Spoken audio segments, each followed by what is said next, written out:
ঘি আমরা প্রত্যেকে বাজার থেকে কিনে খাই, কিন্তু বাড়ি থেকে কিভাবে তৈরি করব সেটাই দেখে নাও। আসসালামু আলাইকুম।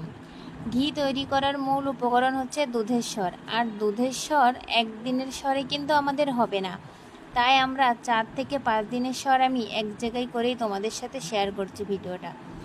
আমি কিন্তু সব স্বরগুলো নর্মালে রাখছিলাম ফ্রিজের, তারপর সব স্বর একটা পাত্রের ভিতরে নিয়ে ফেটাতে হবে। অনেকক্ষণ ফেটানোর পর দেখবেন স্বরটা এক টাইমে পাতলা হয়ে যাচ্ছে। তখন এর মধ্যে নর্মাল পানি অথবা ফ্রিজের পানি দিতে হবে। ফ্রিজের পানি দিলে ননিটা তাড়াতাড়ি উপরে ভেসে উঠবে। তারপর আস্তে আস্তে হাতের সাহায্যে ননিটাকে একটা পাত্রে উঠায় নিতে হবে। দেখবেন পানিটা নিচে থাকবে আর ননিটা পুরোটাই আপনি নিতে পারবেন। তারপর গ্যাস অথবা চুলার যেটাই খুশি নর্মাল আছে কড়াইয়ের মধ্যে দিয়ে নর্মাল আছে জ্বালিয়ে নিতে হবে 10 থেকে 15 মিনিট।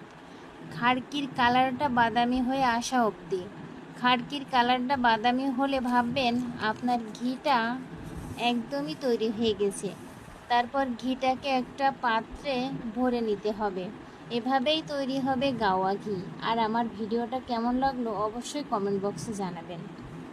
এভাবে ঘি তৈরি করা আসলে অনেক সহজ একটা ব্যাপার। শুধু আমি না, চাইলে আপনারাও আপনাদের নিজ বাসায় বসে ঘি তৈরি করতে পারবেন। আমার